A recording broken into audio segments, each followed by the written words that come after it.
सभागार में बैठे सभी लोग मेरे लिए नए हैं। मैं बिल्कुल खालिस तौर पे एडिटोरियल का आदमी हूँ, लेकिन कंपनी चलाने वालों के साथ मेरा बड़ा लंबा समय बीता, तो थोड़ा बहुत कंपनी चलाना भी सीख लिया मैंने साथ रहते रहते। मेरा बैकग्राउंड पूरी तरह से गांव का रहा। 10वीं तक पढ़ाई मैंने अपने गांव से 14 किलोमीटर दूर साइकिल चला के मैं जाता था, साइकिल चला के आता था, तो बचपन ऐसे बीता। हाँ, जब शहर में आया तो मुझे लगता है कि 10वीं पास करने के बाद फिर मैं बाहर ही रहा, फिर गांव जाना नहीं हुआ कभी। बात मार्केटिंग ब्रांडिंग की हो रही थी, तो मैंने अभी तक अपने जीवन में जब भी बोला है, न कभी कोई चिट रखा, न कभी कोई पेपर रखा।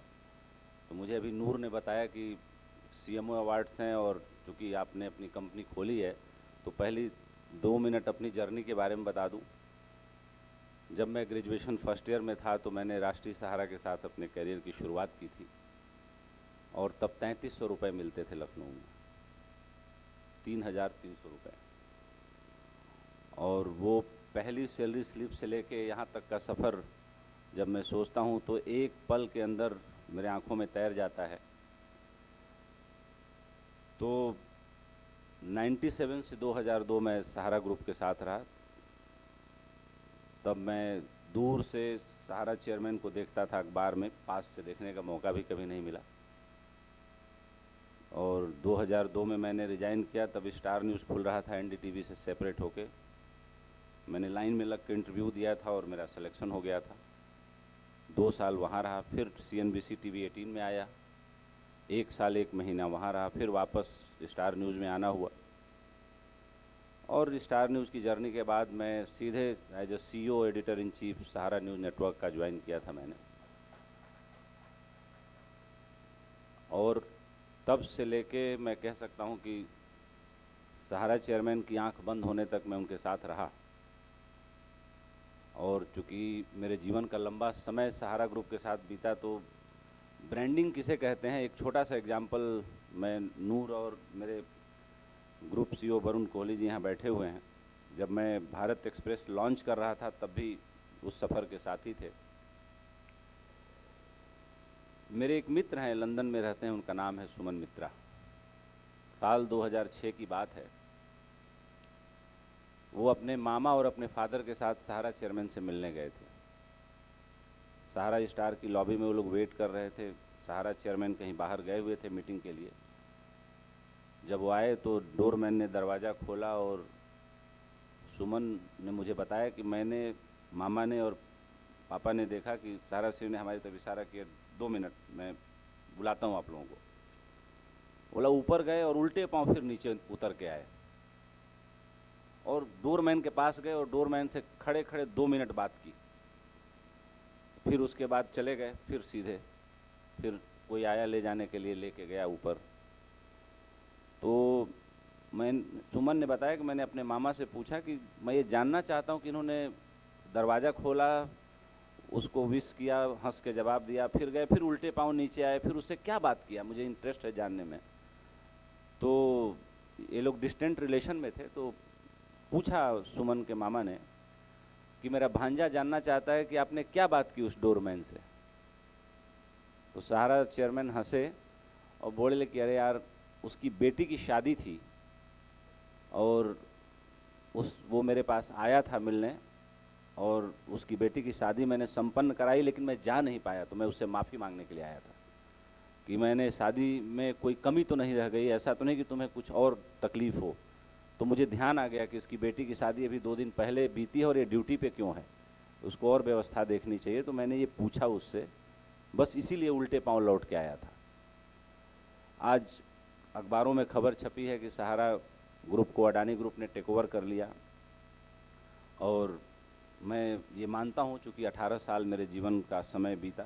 2006 में मैं उनके टच में आया था, और 2006 से लेके 2022, मतलब जब उनकी डेथ हुई है 2023 में, और 2022 में मैंने सहारा ग्रुप छोड़ा, और भारत एक्सप्रेस को 1 फरवरी को मैंने लॉन्च किया 2023 में।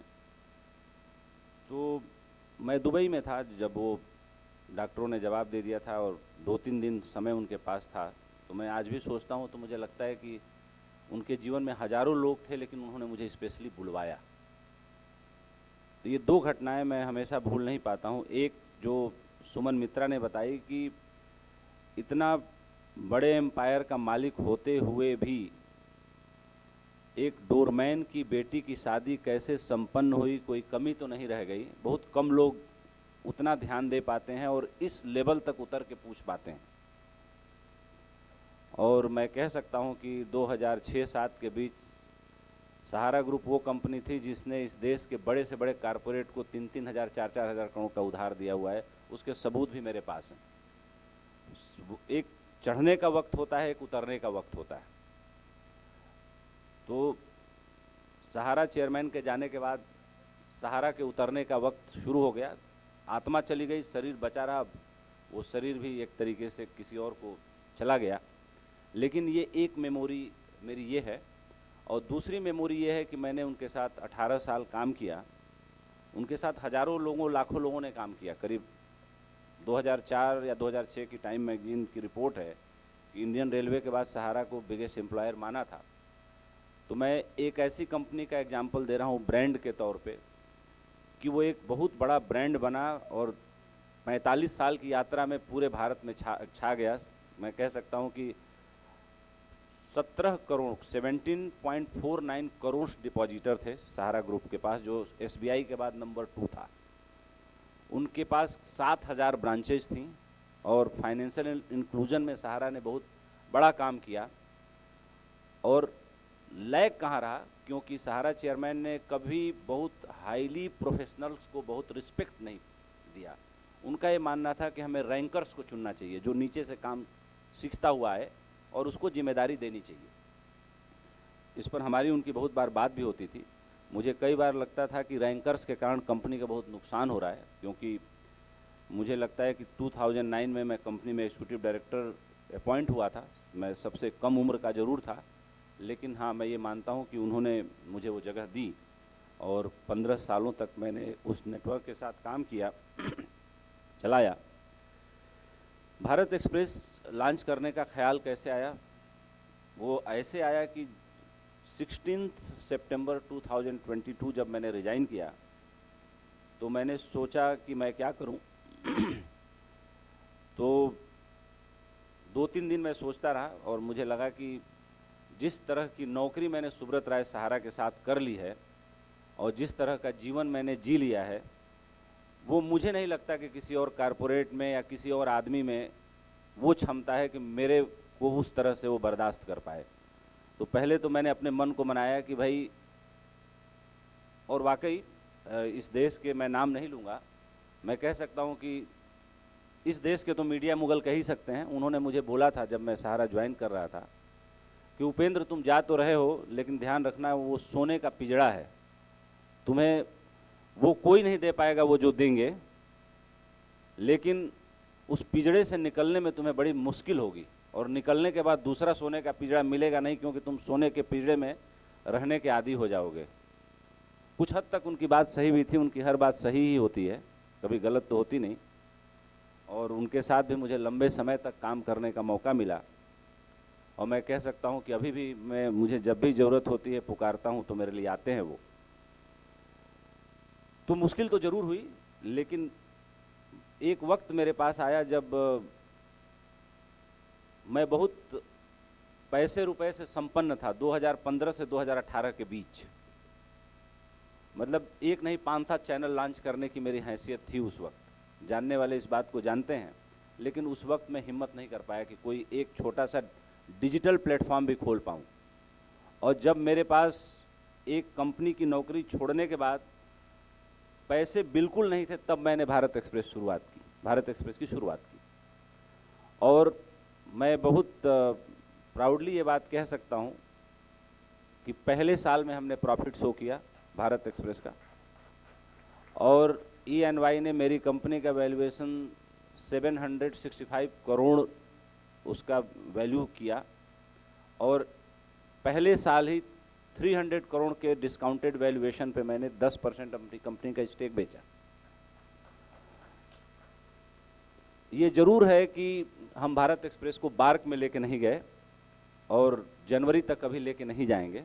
जब 3 साल पूरा कर लेंगे तो मुझे पूरा भरोसा है कि बार्क में 3 से 5% के बीच हमारी कहीं रेटिंग जरूर रहेगी और आप सभी लोग उसके साक्षी रहेंगे, क्योंकि मार्केटिंग और ब्रांडिंग की दुनिया से आप सभी लोग आते हैं। अब थोड़ी मार्केटिंग और ब्रांडिंग की बात कर लिया जाए। मैंने एक मूवी देखी थी, आप सबने देखी होगी, 2013 में आई थी, वुल्फ ऑफ वॉल स्ट्रीट। तो शेयर बाज़ार के बारे में, चूँकि हर आदमी आज के डेट में जुड़ा हुआ है कहीं ना कहीं म्यूचुअल फंड से, बैंकिंग से, शेयर बाज़ार से। अगर शेयर बाज़ार में पैसे नहीं लगवाते तो बैंक वाले म्यूचुअल फंड में तो ज़बरदस्ती लगवा ही देते हैं कुछ पैसा, वो लगाना ही पड़ता है, क्या करें। तो उसमें एक डायलॉग मुझे बड़ा अच्छे से याद आता है कि वो बेलफोर्ड, मुझे उसका नाम एग्जैक्ट ध्यान नहीं आ रहा है इस समय, अंग्रेजी नाम मुझे थोड़ा कम याद रहते हैं। तो वो कहता है कि ये प्रॉफिट कैसे बनाते हैं। तो बोला कि देखो यहाँ कोई प्रॉफिट वॉफिट नहीं बनाता, ये मैक्सिमम फुगाजी है, शब्दों की जादूगरी है। एक जगह प्रॉफिट दिखाओ, एक जगह लगवाओ, दूसरे जगह घाटा कराओ, फिर प्रॉफिट कराओ। तो ब्रांडिंग की दुनिया में मैंने जो देखा है, 2 बातें मैंने अनुभव की हैं जो अपने अनुभव से बता रहा हूँ। एक, जब हम छोटे थे तो एक विज्ञापन आता था मैंगो माजा का। तो मैंगो माजा का विज्ञापन में ये दिखाता था कि एक परी आती है और बोतल में समा जाती है और बच्चा उसको देखता है, बड़ा खुश होता है। ये हमको आपको पता है इस स्टेज में कि उसमें प्रिजर्वेटिव मिलाया जाता है और वो हेल्थ के लिए बहुत अच्छा नहीं है। लेकिन एक छोटे बच्चे के सामने 4 दशहरी आम रख दीजिए और एक माजा की बोतल रख दीजिए, तो बच्चा माजा की बोतल ही शर्तिया उठाएगा। क्यों उठाएगा? आप सबको पता है, एक कारण से कि माजा के बोतल ने उसके दिमाग पर गहरा असर डाला है, उसे कन्विंस किया है। जो बात आपको कन्विंस कर ले बिना आपसे बात किए, आंखों से देखने के बाद, आप समझिए कि उसकी ब्रांड इक्विटी, उसकी ब्रांड वैल्यू बहुत हद तक आपके जीवन में, आपके दिमाग में उतर चुकी है। और जो बात आपको कन्विंस न कर पाए, जिस बात से आप मुतमईन न हो पाएँ, जिस बात से आपको कन्विंस होने की जगह आपको एलर्जी पैदा होने लगे, तो आप समझिए कि वो ब्रांड कहीं ना कहीं अपनी जर्नी में फेल कर गया है। यानी रास्ते पर चलने की शुरुआत तो हुई, लेकिन वो मंजिल तक नहीं पहुंचा। बीच मंजिल में, रास्ता और मंजिल के बीच में ब्रिज टूट गया। दूसरा एग्जाम्पल मैं जो आप लोगों के सामने शेयर करना चाहता हूं कि ठंडा मतलब कोका कोला। बिल्कुल ठंडा मतलब कोका कोला नहीं होता, लेकिन हर आदमी कन्विंस हो गया ठंडा मतलब कोका कोला। तो क्या होता है कि जो हमें कन्विंस कर दे, जो हमें राजी कर दे, जो हमें अपने साथ चलने के लिए तैयार कर ले, आप ये मानिए कि उसके अंदर ये अद्भुत क्षमता है आपको मोटिवेट करने की, आपको डाइवर्ट करने की। बहुत सारे लोगों को मैं देखता हूँ आजकल, बाबाओं की भीड़ लगी है। ब्रांडिंग की बात हो रही है तो नॉलेज पे भी बात जरूर होनी चाहिए।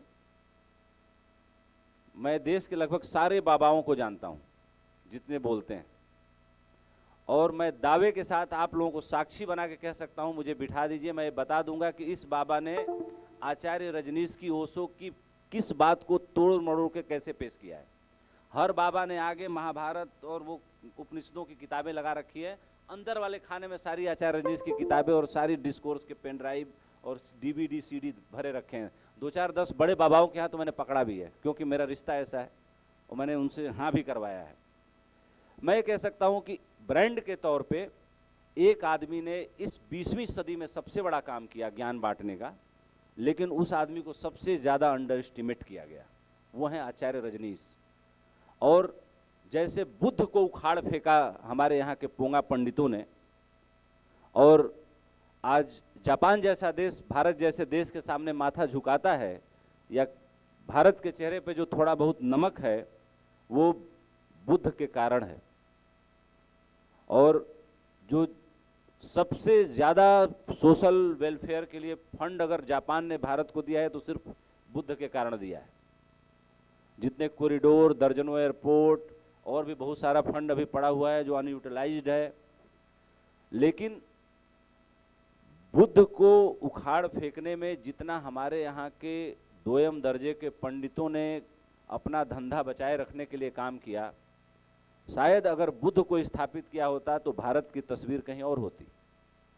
आज आप लोग ये जितनी विद्याएं जानते हैं चाहे सुनते हैं, वो एक्यूप्रेशर हो, जूडो हो, कराटे हो, समुराई, ये सारी कलाएं बुद्ध की दी हुई हैं। बुद्ध के मन में बचपन में ही वैराग्य जग गया था, तो बुद्ध ने सारी ऐसी कलाएं ढूंढी कि अब क्षत्रिय कुल में पैदा हुआ हूँ, पिता की इच्छा रखने के लिए युद्ध करना मजबूरी है, तो कुछ ऐसा ढूंढूं जिससे आदमी कुछ पल के लिए, कुछ घंटे के लिए मूर्छित हो जाए, बेहोश हो जाए, लेकिन मरे नहीं, मतलब वो मरे नहीं। तो ये सारी जितनी कलाएं हैं आदमी को, जैसे एक मूवी आई थी इंडियन, आप लोगों ने देखा था, कमल हासन ने उसमें कुछ कलाएं दिखाई हैं, वो सारी कलाएं मैं आप लोगों को किताब बता सकता हूं कि वो सब बुद्ध की दी हुई कलाएं हैं कि आपके शरीर का कौन सा हिस्सा ऐसे हल्का सा टच कर दे तो आप बेहोश हो जाएंगे, लेकिन हाँ वो वेग और वो टच करने की कला आनी चाहिए हमें। तो बुद्ध जैसा ब्रांड, महावीर को मैं फिर भी कहता हूं कि महावीर को अपनाया जैन समाज के लोगों ने, और 3500 साल के इतिहास में बुद्ध और महावीर दो ऐसे महापुरुष इस धरती पे पैदा हुए। महावीर अंतिम तीर्थंकर हुए, लेकिन महावीर से ज़्यादा प्रासंगिक तीर्थंकर कोई नहीं हुआ। पता नहीं मोबाइल से कुछ ये ऑडियो इंटरफियरेंस हो रहा है, अगर आप कोई वीडियो देखने की कोशिश करेंगे तो 2 बार हुआ था, तो मेरे कारण हुआ था, मैं इस बात को कन्फेस करता हूँ, मैंने कुछ हल्का सा दब गया था तो ऑडियो इंटरफियरेंस हुआ था। तो ब्रांड और मार्केटिंग जो आपके लिए प्रॉपर इकोसिस्टम तैयार करता है, और ब्रांड जो आपको पूरी तरह से कन्विंस करके उसके साथ ले जाता है। तो ये विषय आप लोगों का है, ये विषय मेरा नहीं है, लेकिन 2-3 बातें कह के मैं अपनी बात समाप्त करूंगा। पहली बात तो मैं ये कहना चाहूँगा कि अगले 3 सालों में, जैसे 3000 सालों में जितना डेवलपमेंट हुआ, उतना डेवलपमेंट अगले 300 सालों में हो गया, और जितना 300 सालों में पीछे डेवलपमेंट हुआ उतना 30 सालों में हो गया। और अब जो डेवलपमेंट होने जा रहा है एआई के आने के बाद, उसमें मुझे लगता है कि भारत सबसे पीछे है। क्यों पीछे है? वह भी कहते ही आप लोगों के दिमाग में नाम आया कि भाई हमारे यहाँ के ही तो सत्या नडेला है, सुंदर पिचाई हैं, ये हुआ है, वो सब हैं, लेकिन जब अमेरिका ने टैरिफ लगाया तो किसी एक आदमी की हैसियत नहीं हुई खड़ा होकर बोलने की, सबको नौकरी जाने का डर सताने लगा। तो वो इंडियन शरीर है लेकिन वो अमेरिकन हो चुके हैं। वो इंडियन रहने का जो भ्रम है हमारा इंडियन डायस्पोरा का, वो अपने को बचा के इंडियन डायस्पोरा मानता है, अपने को दांव पे लगा के इंडियन डायस्पोरा नहीं मानता। मैं आप लोगों को आज लिख के ये दे रहा हूँ कि 3 साल में पूरी दुनिया हमारे खड़े खड़े बदल जाएगी, और एआई के इस तरह के रोबोटिक्स के मॉडल आएंगे। और आज मैं आप लोगों को बता रहा हूँ कि सेमीकंडक्टर में चाइना अगर आगे होता तो आज चाइना अमेरिका से बहुत आगे निकल चुका होता, और आज के डेट में या तो चाइना लीड लेगा या अमेरिका लीड लेगा। मुझे लगता है कि इतना बड़ा देश होते हुए हम बहुत पीछे छूट जाएंगे। और हम पीछे क्यों छूट गए उसके 2-3 बहुत बारीक एग्जाम्पल देता हूं आप लोगों को।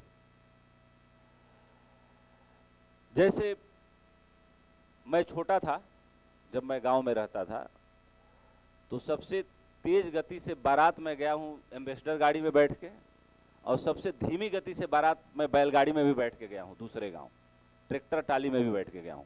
तो मेरा एक्सपोजर वहां से है, अभी भी कनेक्शन है। पिताजी गांव में हैं, 90 साल के हैं, तो मैं जाता हूं उनसे मिलने के लिए। और हमारे ही जीवन में, मेरे ही जीवन में 95 में मोबाइल आया। तो जब मैं 99 में चीफ ऑफ ब्यूरो बन के गया सहारा का, तो वहाँ चीफ ऑफ ब्यूरो को एक डेजिग्नेटेड मोबाइल था। पहली बार मुझे मोबाइल मिला यूज करने के लिए, लेकिन 95 में इंडिया में आ चुका था। यानी कि हम इसी जीवन में एयर टाइम का पैसा देने लगे पर सेकंड का। यानी हम जाने अनजाने में समय की सूक्ष्मता ने हमारे जीवन में किस तरह से जगह बना ली और हम किस तरह से कन्विंस हो गए और किस तरह से पर 10 सेकंड पर सेकंड का पैसा देने लगे, ये हमें बोध बहुत बाद में आया, लेकिन हम राजी थे, देने लगे थे, हमें मजा आने लगा था। अब उसी बात को मैं दोबारा से कहना चाहता हूं कि आज मेरे ऑफिस में एक महिला हैं, उनको बहुत सारे लोगों से शिकायत रहती है। मैं देखा अचानक 10-10 पेज के मेल, 5-5 पेज के मेल। हमने कहा यार स्ट्रिंगर से लेके सीईओ तक तो मैं बन गया, इतना लंबा मेल तो मैं कभी जीवन में नहीं लिख पाया। तो मैंने पूछा, मैं कहा कब इसको टाइम मिलता है इतना लिखने का? बोला सर वो चैट जीपीटी से लिख देती है, वो अपने से नहीं लिखती है। हमने कहा अरे हमने चैट जीपीटी आज तक यूज ही नहीं किया यार। मैं अभी लंदन गया था, मुझे लगता है कि 7 जून को। मेरे एक मित्र हैं, उन्होंने अपने घर पे मुझे बुलाया और उन्होंने मुझे चैट जीपीटी समेत 2-3 और जो है परप्लेक्सिटी और 2-4 और एआई के मॉड्यूल का डेमो दिया। जब डेमो दिया तो मैं बहुत चौंका, मैं बहुत हैरान हुआ। मुझे लगा कि मैं तो बहुत पीछे छूट गया हूँ। तो मैंने कहा चलो, कल तक तो पीछे छूट गया था, आज से यूज करना चालू करता हूँ। और मैं आप लोगों को ये बात बहुत भरोसे से कह रहा हूँ कि भारत बहुत पीछे छूट गया है इस दौड़ में। आप ये सोच के मत गुमान करिएगा कि हमारे यहाँ के आईआईटीएन, ठीक है हमारे यहाँ के आईआईटीएन है, लेकिन हमारे यहाँ टिकते कितने हैं, हमारे यहाँ रुकते कितने हैं। अभी अमेरिका ने H1B वीजा को लेकर के जो सारी चीजें की, तो जर्मनी ने जबरदस्त ब्रांडिंग कर ली। जर्मन एम्बेसडर ने अपना वीडियो बना के डाल दिया कि भाई जी आओ हमारे यहाँ। तो अगर हमारे यहाँ मौके होते तो हमारे लोगों को किसी को बुलाने की जरूरत क्यों होती? हमारे यहाँ मौके ही नहीं है। तो दूसरे देश ने कह दिया भाई जर्मन भी टेक्नोलॉजी के देश में, ऑटोमोबाइल के क्षेत्र में, हर क्षेत्र में बहुत आगे है। तो उसने एम्बेसडर ने वीडियो बना के डाल दिया जी कि भाई आइए हमारे यहाँ दरवाजे खुले हैं, जिसको जो चाहिए, हमें बहुत सारे लोगों की ज़रूरत है। आने वाले समय के लिए हमें जितने लोग आप यहाँ से आना चाहते हैं आइए, हम उनको सबका वेलकम करेंगे। तो अब जो दुनिया बदलने जा रही है वो दुनिया, आप ये समझ लीजिए कि जिस मेल को टाइप करने में हमें मिनट, 10 मिनट, 20 मिनट, जिसकी टाइपिंग स्पीड ज़्यादा थी, वो आधे घंटे में बढ़िया सा मेल ड्राफ्ट कर लेता था, बना लेता था। वो मेल अब कुछ सेकंड में चैट जीपीटी दे देता है, कुछ सेकंड में। किसी के बारे में कोई जानकारी आपको चाहिए, उसकी कंट्रोवर्सी, उसकी खूबी, उसकी जेल, उसकी बेल, उसकी अचीवमेंट, सब कुछ चैट जीपीटी आपको बता देता है। तो ये तो एक बहुत छोटा सा उसका प्रयोग हुआ। हम लोगों ने एक मूवी देखी थी रोबोट रजनीकांत वाली, जो मूवी में दिखाया था वो किसी की कल्पना थी, वो कल्पना से अब वो चीजें आगे निकल गई हैं। चिट्ठी सही में मच्छर पकड़ के ले आएगा, और जो प्रोटोटाइप बच्चे पैदा होंगे उनको छू के आप नहीं बता सकते कि ये बच्चे रोबोटिक्स या एआई से संचालित हैं या सही में बच्चे हैं। उस तरह के मॉडल जो है तैयार हो गए हैं। और मैं एक बात के लिए मैं इलान मस्क की तारीफ करूंगा, हालांकि मैं उनके फादर से मिला था, उनकी बहन से भी मिला था, मेरी उनसे कोई मुलाकात नहीं है, लेकिन मैं उस आदमी की तारीफ करना चाहूँगा कि उसने कोई गीता का ज्ञान नहीं पढ़ा है कि आत्मा अजर है, अमर है, लेकिन कुछ लोगों के जीवन से परिभाषाएं बनती हैं। वो पहला आदमी है जिसने सिटिंग अमेरिकी प्रेसिडेंट से झगड़ा किया, रिजाइन किया, चैलेंज किया, पार्टी बनाई। अमेरिकी प्रेसिडेंट ने ये लिखा कि तुम्हारा सैटेलाइट फ्लाइट सब समेट के सब भेज दूंगा साउथ अफ्रीका, लेकिन फिर भी वो लड़ रहा है। और जो आदमी अपनी दुनिया बनाता है वही ब्रांड भी होता है, वही ब्रांड बनाता भी है। उसी के अंदर वो निर्भीक लड़ने का भाव होता है, उसी के अंदर अननोन में छलांग लगाने की क्षमता होती है। हमारे यहाँ लोगों का चित्त इतना डरा हुआ है कि एक छोटे से नाले को पार करने के लिए कह दिया जाए तो आदमी लगता है इतिहास भूगोल पूछने कर कहीं इसमें मगरमच्छ तो नहीं है, कहीं कोई डूब के मरा तो नहीं है, कितना गहरा होगा। हमारे यहाँ लोगों की चेतना ही नहीं है कि बिना पूछे छलांग लगा दे और चला जाए। एक छोटी सी कहानी से अपनी बात खत्म करता हूँ, थोड़ा आप लोगों को हंसा भी दूँ। ब्रांडिंग मार्केटिंग के नाम पे जो मैंने पहला वर्ड यूज किया था कि बहुत लोग फुगाजी भी करते हैं, एक कहानी सुना के अपनी बात समाप्त करता हूँ। एक नवाब साहब ने अपने मंत्री को कहा, यार मंत्री जी मेरे पास बहुत कीमती कपड़े हैं और उनसे कपड़ों से प्यार हो गया है, मैं किसी को देना नहीं चाहता, लेकिन उसमें थोड़े थोड़े खराब हो गए, होल हो गए, तो कोई रफू वाला ढूंढो। तो उन्होंने कहा कि लेकिन ये बात पता नहीं चलनी चाहिए किसी को, नहीं तो लोग कहेंगे कि नवाब होके राजा होके साला रफू किया हुआ कपड़ा पहनता है ये। तो मंत्री ने कहा कि एक आदमी ढूंढा हूँ, कई लोगों से मैंने मुलाकात की, एक आदमी मिला है, बड़ा काम का लग रहा है, आप भी देख लीजिए। बोले ठीक है बुलाइए। मंत्री उनको ले गया मिलवाने। तो उन्होंने कहा कि मंत्री जी मेरे सारे कपड़े इनको दे दीजिए। उसने कहा कि महाराज लगता है मंत्री जी को कुछ कन्फ्यूजन हुआ है, मैं कपड़ों का रफू नहीं करता। तो बोला तो फिर क्या करते हो? बोला मैं बातों को रफू करता हूँ। बोला बातों को रफू करते हो, ये कैसे करते हो भाई? बोला कि वो आप राजा हैं, आपकी बुद्धि बड़ी है, आप सोचिए कि कैसे रफू करता हूँ। तो बोला कि फिर तो कल तुम्हारी परीक्षा लेनी पड़ेगी। बोले बिल्कुल लीजिए। राजा का दरबार लगा। राजा ने कहा कि भाई मैं गया शिकार पर, मैंने मारी बाँझ को गोली, हाथ में आया भुना हुआ चिकन। तो दरबारियों ने कहा महाराज आपने तो हद ही कर दी, ये कैसे हो सकता है, बाँझ को गोली मारी और हाथ में भुना हुआ चिकन गिरा। तो राजा ने देखा उसकी तरफ, बोला ये बताएंगे, ये नए आए हैं मेरे मित्र, ये बताएंगे। उसने कहा यार इसमें हैरानी क्या बात है, बाँझ कहीं से भुना हुआ चिकन लेके जा रहा था, राजा साहब ने गोली मार दी, चिकन राजा साहब के हाथ में गिर गया भुना हुआ, इसमें कौन सी ताजुब की बात है? तो राजा ने कहा कि हाँ बहुत अच्छा, बात को बहुत तगड़े से रफू किया तुमने। फिर राजा को संतोष नहीं हुआ, बोला कि अभी तो ये इसकी बुद्धि लगता है मेरे से भी ज्यादा है। तो अगले दिन दरबार लगा तो उसने राजा ने कहा कि भाई, बोला कि आज ऐसी बात फेंकता हूँ, देखता हूँ इसकी बुद्धि सही में मेरे से ज्यादा है क्या। उसने कहा कि मैं गया शिकार पे, शेर के पंजे में मारी गोली सिर चीरते हुए निकली।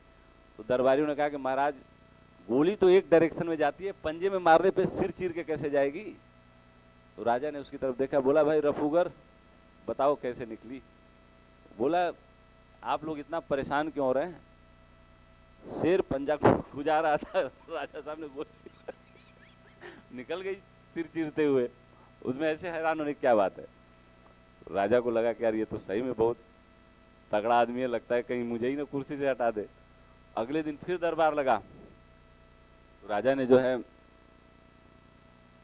बोला कि मैं शिकार पे गया, मैंने शेर का शिकार करने की कोशिश की, शेर भागा झाड़ियों में इधर उधर।